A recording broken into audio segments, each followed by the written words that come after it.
Hi, I'm Kevin and welcome to my channel. This is not a trip video, this is not a gear review, this is not a how-to video. This is kind of a story of where I'm from.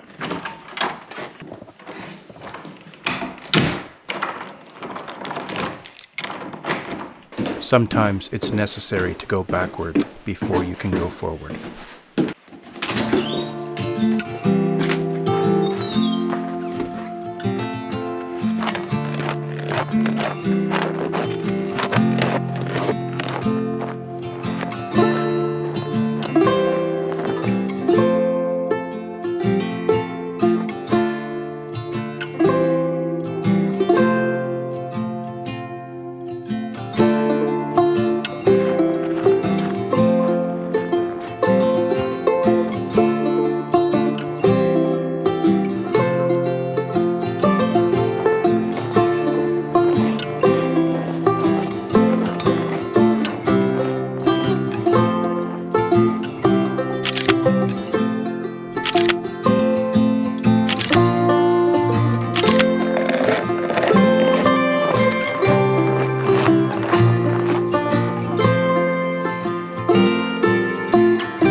Isn't this a beautiful little town? This is North Hatley, Quebec. This is my hometown. I'm home visiting my mother, helping to settle my father's estate. He passed away over the holidays.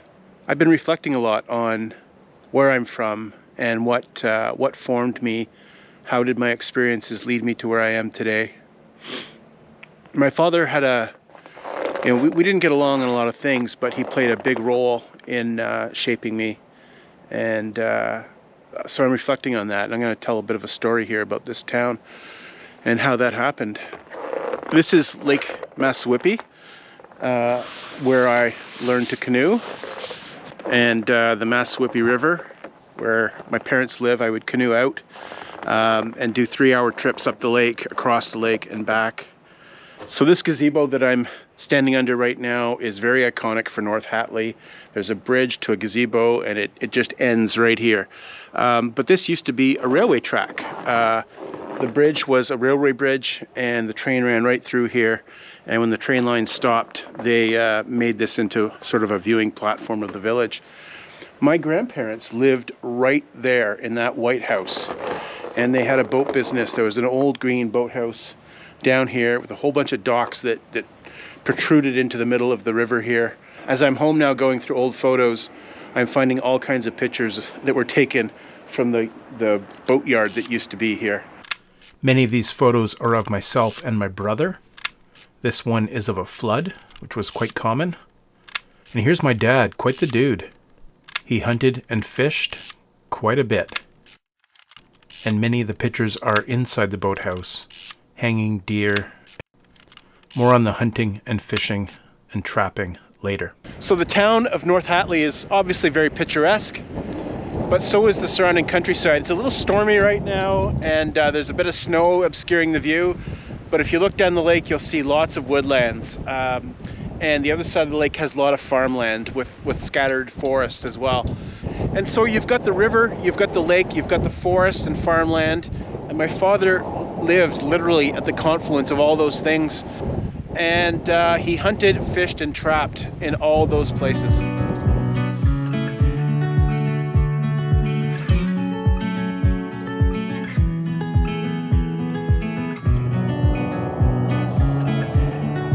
So this is the site of the infamous chicken truck accident.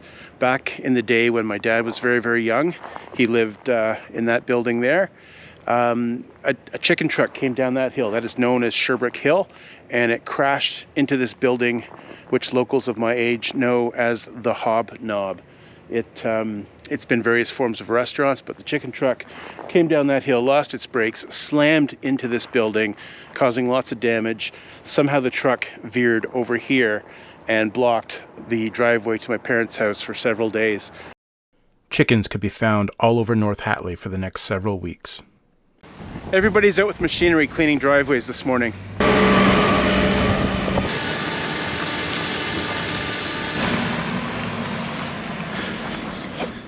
So now I want to tell you a story about how North Hatley and the Iraqi war are connected. Yeah, so when I was growing up here, a businessman from the Middle East arrived. His name was Asad Gabr, often known simply as the Arab to locals. And he had tons of money. He arrived with an entourage and bought up buildings like crazy.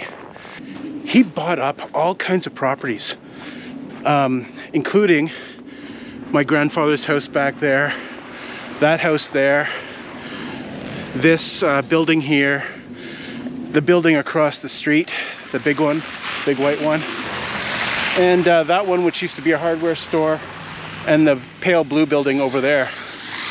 Anyway, all these local buildings, many properties in and outside of town were purchased, and most were just abandoned. So nobody could really understand why this was happening. We all just assumed he was super rich, and wherever he went, he wanted to own pretty much like all the land. The strange thing was he didn't do anything with the properties. Most of them were left vacant. They didn't establish businesses, anything. So for a few years in the 80s, North Hatley was a bit of a ghost town. Lots of vacant buildings. Very strange that happened. We weren't sure what was going on. Eventually, there must have been some sort of bankruptcy or liquidation, and entrepreneurs began buying these little buildings. And there was a bit of an economic revival as some of these businesses gained a new life. No one thought much of Asad Gabr and his mysterious arrival. But later, in the Iraqi war, there was all this talk about the super gun.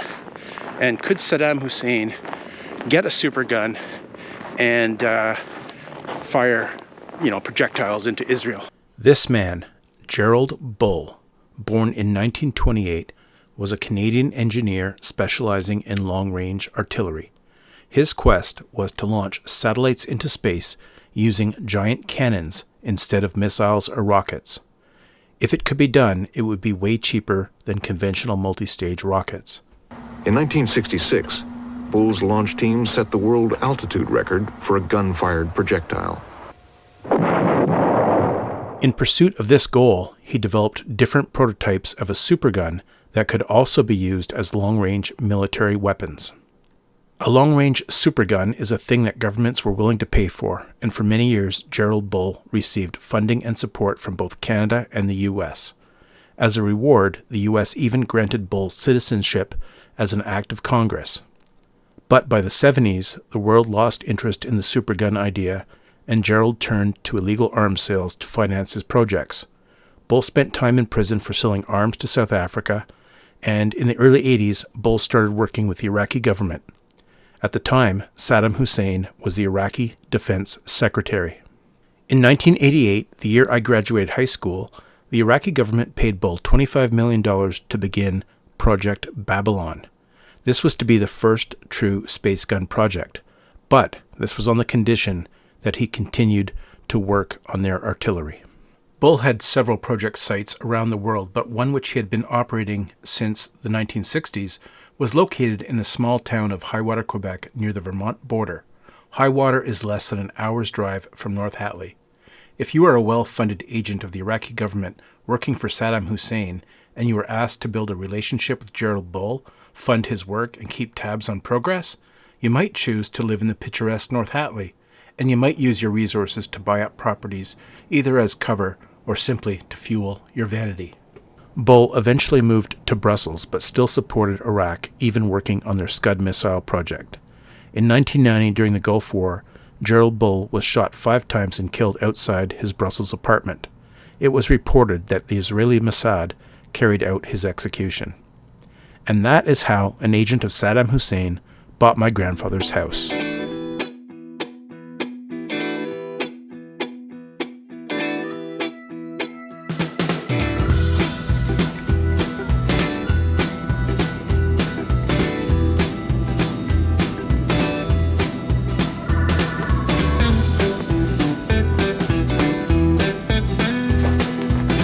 And that cute little house behind me is the house I grew up in.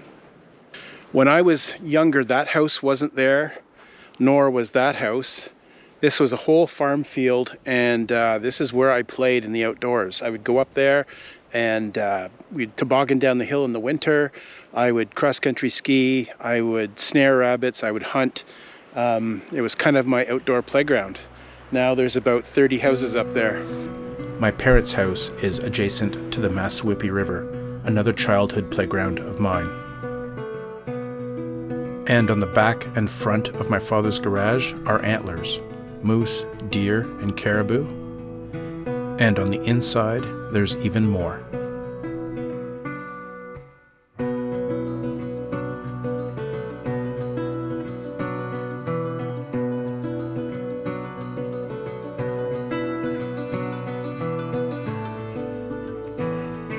I couldn't resist taking an inventory. I counted 56 whitetail, 21 mule deer, 4 moose, and 2 caribou. My father was a great shot and an exceptional hunter, angler, and trapper. Many of my earliest memories are of being propped up beside a freshly killed deer for a photo. And later, as young teens, my brother and I hunted deer with my father. My father took many hunting vacations. He hunted across North America from Newfoundland to Alaska. I didn't develop the passion for hunting that my father had, but I always marveled at the destinations he would go to and the outdoors craft that went along with hunting. This was the influence that led me to study natural resources management and take up my own outdoor adventures, and eventually become a YouTuber. I'll miss you, Dad.